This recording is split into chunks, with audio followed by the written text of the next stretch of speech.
하나님의 말씀, 살아있는 그 말씀, 우리에게 기쁨을 주시는 그 말씀, 우리의 능력이 되시는 그 말씀, 우리의 삶의 발걸음에 등불이 되시는 그 말씀, 내 어둠을 몰아내 주시는 주의 거룩한 빛이 되시는 그 말씀.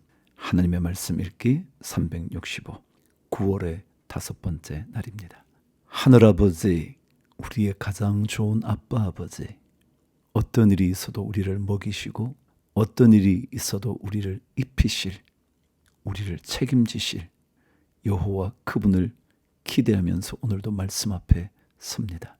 하나님, 다른 것들 앞에 서 있다 엎드리는 인생 되지 말고 하나님 앞에 서서 살다가 하나님의 명령에 따라 복종하며 순복하며 엎드리며 살게 하여 주셔서 놀라운 기적들이 우리의 삶에 일어나게 하여 주시옵소서. 오늘도 연약한 자들을 다시 한번 위하여 기도합니다. 주께서 그 연약함 속에 어떻게 하실지를 기대하는 우리 모두가 되게 하여 주옵소서. 예수님 이름으로 기도합니다. 아멘. 요한복음 6장. 그 후에 예수께서 디베랴의 갈릴리 바다 건너편으로 가시매 큰 무리가 따르니 이는 병자들에게 행하시는 표적을 보았음이르라. 예수께서 산에 오르사 제자들과 함께 거기 앉으시니 마침 유대인의 명절인 유월절이 가까운지라. 예수께서 눈을 들어 큰 무리가 자기에게로 오는 것을 보시고 빌립에게 이르시되 우리가 어디서 떡을 사서 이 사람들을 먹이겠느냐 하시니 이렇게 말씀하시면 친히 어떻게 하실지를 아시고 빌립을 시험하고자 하심이라. 빌립이 대답하되 각 사람으로 조금씩 받게 할지라도 200데나리온의 떡이 부족하리이다. 제자 중 하나 곧 시몬 베드로의 형제 안드레가 예수께 여짜오되 여기 한 아이가 있어 보리떡 5개와 물고기 2마리를 가지고 있나이다. 그러나 그것이 이 많은 사람에게 얼마나 되겠사옵나이까. 사람들은 언제나 눈에 보이는 그것이 전부인 줄 알아요. 근데 사실은 그렇지 않잖아요. 10절. 예수께서 이르시되 이 사람들로 앉게 하라 하시니 그곳에 잔디가 많은지라. 사람들이 앉으니 수가 5,000명쯤 되더라. 예수께서 떡을 가져 축사하신 후에 앉아있는 자들에게 나눠주시고 물고기도 그렇게 그들의 원대로 주시니라. 그들이 배부른 후에 예수께서 제자들에게 이르시되 남은 조각을 거두고 버리는 것이 없게 하라 하시므로 이에 거두니 보리떡 5개로 먹고 남은 조각이 12바구니에 찼더라. 그 사람들이 예수께서 행하신 이 표적을 보고 말하되 이는 참으로 세상에 오실 그 선지자라 하더라. 그러므로 예수께서 그들이 와서 자기를 억지로 붙들어 임금으로 삼으려는 줄 아시고 다시 혼자 산으로 떠나 가시니라. 16절. 저물매 제자들이 바다에 내려가서 배를 타고 바다를 건너 가버나움으로 가는데 이미 어두웠고 예수는 아직 그들에게 오시지 아니하셨더니 큰 바람이 불어 파도가 일어나더라. 제자들이 노를 저어 10여리쯤 가다가 예수께서 바다 위로 걸어 배에 가까이 오심을 보고 두려워하거늘 이르시되 내니 두려워하지 말라 하신대 이에 기뻐서 배로 영접하니 배는 곧 그들이 가려던 땅에 이르렀더라. 22절. 이튿날 바다 건너편에 서 있던 무리가 배 한 척 외에 다른 배가 거기 없는 것과 또 어제 예수께서 제자들과 함께 그 배에 오르지 아니하시고 제자들만 가는 것을 보았더니 그러나 디베랴에서 배들이 주께서 축사하신 후 여럿이 떡 먹던 그곳에 가까이 왔더라.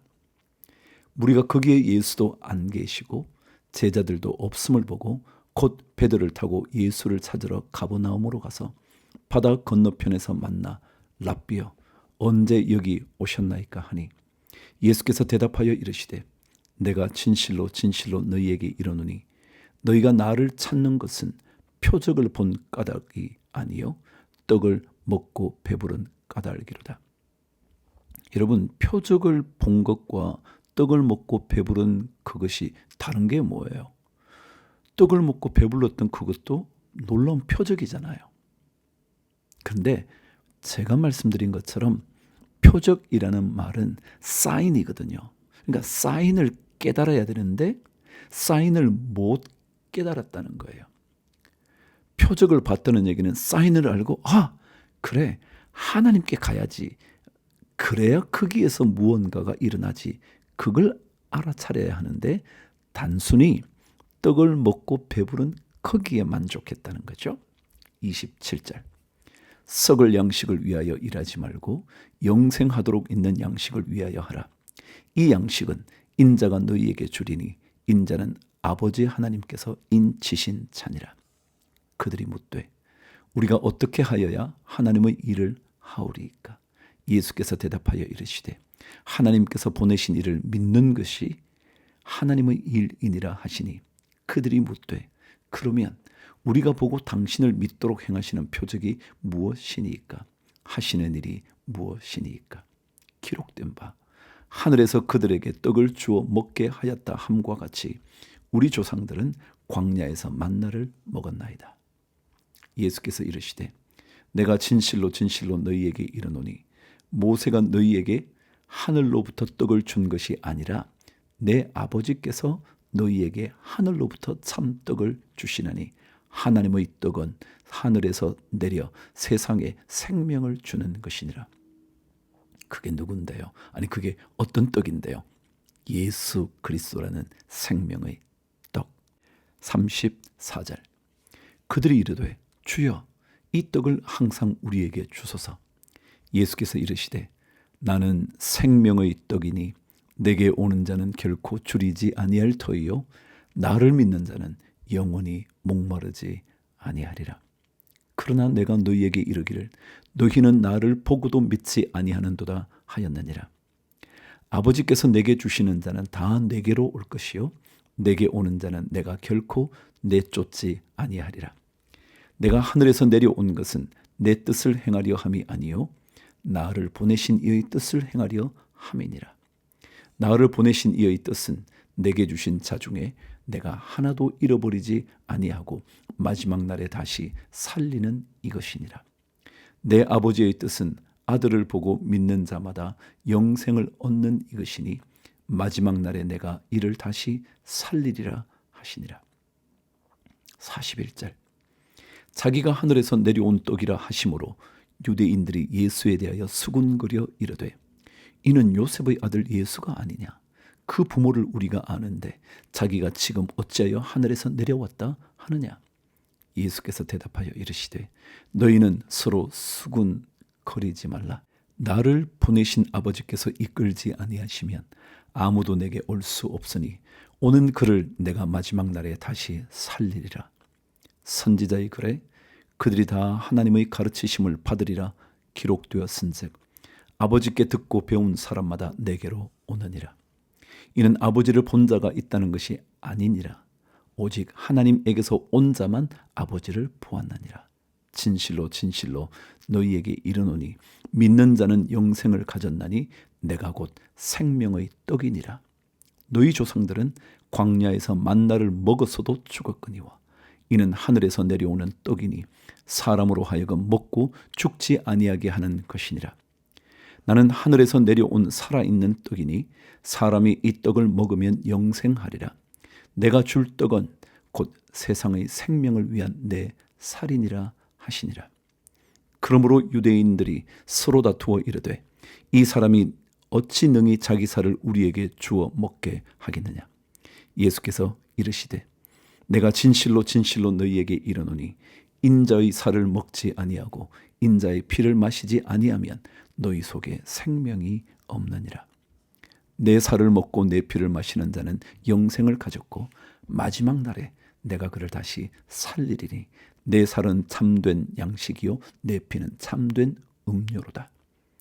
내 살을 먹고 내 피를 마시는 자는 내 안에 거하고 나도 그의 안에 거하나니 살아계신 아버지께서 나를 보내심에 내가 아버지로 말미암아 사는 것 같이 나를 먹는 그 사람도 나로 말미암아 살리라. 이것은 하늘에서 내려온 떡이니 조상들이 먹고도 죽은 그것과 같지 아니하여 이 떡을 먹는 자는 영원히 살리라. 이 말씀은 예수께서 가버나움 회당에서 가르치실 때에 하셨느니라. 60절. 제자 중 여럿이 듣고 말하되 이 말씀은 어렵도다. 누가 들을 수 있느냐 한데 예수께서 스스로 제자들이 이 말씀에 대하여 수군거리는 줄 아시고 이르시되 이 말이 너희에게 걸림이 되느냐? 그러면 너희는 인자가 이전에 있던 곳으로 올라가는 것을 본다면 어떻게 하겠느냐? 살리는 것은 영이니 육은 무익하니라. 내가 너희에게 이런 말은 영이요 생명이라. 그러나 너희 중에 믿지 아니하는 자들이 있느니라 하시니 이는 예수께서 믿지 아니하는 자들이 누구며 자기를 팔 자가 누구인지 처음부터 아심이르라. 또 이르시되 그러므로 전에 너희에게 말하기를 내 아버지께서 오게 하여 주지 아니하시면 누구든지 내게 올 수 없다 하였노라 하시니라. 그때부터 그의 제자 중에서 많은 사람이 떠나가고 다시 그와 함께 다니지 아니하더라. 예수께서 12 제자에게 이르시되 너희도 가려느냐? 시몬 베드로가 대답하되 주여 영생의 말씀이 주께 있사오니 우리가 누구에게로 가오리이까? 우리가 주는 하나님의 거룩하신 자이신 줄 믿고 알았사옵나이다. 예수께서 대답하시되 내가 너희 12를 택하지 아니하였느냐? 그러나 너희 중의 한 사람은 마귀니라 하시니 이 말씀은 가룟 시몬의 아들 유다를 가리키심이라. 그는 12 중의 하나로 예수를 팔 자라라. 혹시 주님께서 우리 모두에게 이런 질문을 하신다면 어떻게 대답하실래요? 너희들도 가려느냐? 너희들도 나를 떠나겠느냐? 그때 여러분과 저의 대답은 시몬 베드로의 대답일까요? 영생의 말씀이 주님께 있습니다. 그러니 우리가 누구에게 그 누구에게 가겠습니까? 그렇게 말할 수 있을까요? 이사야 40장 1절. 너희의 하나님이 이르시되 너희는 위로하라. 내 백성을 위로하라. 너희는 예루살렘의 마음에 닿도록 말하며 그것에게 외치라. 그 노역의 때가 끝났고 그 죄악이 사함을 받았느니라. 그의 모든 죄로 말미암아 여호와의 손에서 벌을 배나 받았느니라 할지니라 하시니라. 외치는 자의 소리여 이르되 너희는 광야에서 여호와의 길을 예비하라. 사막에서 우리 하나님의 대로를 평탄하게 하라. 골짜기마다 도두어지며 산마다 언덕마다 낮아지며 고르지 아니한 곳이 평탄하게 되며 험한 곳이 평지가 될 것이요 여호와의 영광이 나타나고 모든 육체가 그것을 함께 보리라. 이는 여호와의 입이 말씀하셨느니라. 말하는 자의 소리여 이르되 외치라. 대답하되 내가 무엇이라 외치리이까 하니 이르되 모든 육체는 풀이요 그의 모든 아름다움은 들의 꽃과 같으니 풀은 마르고 꽃이 시들면 여호와의 기운이 그 위에 불미라. 이 백성은 실로 풀이로다. 풀은 마르고 꽃은 시드나 우리 하나님의 말씀은 영원히 서리라 하라. 아름다운 소식을 시온에 전하는 자여 너는 높은 산에 오르라. 아름다운 소식을 예루살렘에 전하는 자여 너는 힘써 소리를 높이라. 두려워하지 말고 소리를 높여 유다의 성읍들에게 이르기를 너희의 하나님을 보라 하라. 보라, 주 여호와께서 장차 강한 자로 임하실 것이요 친히 그의 팔로 다스리실 것이라. 보라, 상급이 그에게 있고 보응이 그의 앞에 있으며 그는 목자같이 양떼를 먹이시며 어린 양을 그 팔로 모아 품에 안으시며 젖먹이는 암컷들을 온순히 인도하시리로다. 아멘. 여러분 이 찬양 불러보신 적 있으시죠? 풀은 마르고 꽃은 시드나 주의 말씀은 신실해 실수가 없으신 주만 바라라. 그래요. 실수 없으신 주님만 바라는 오늘 하루, 주를 위하여 화이팅!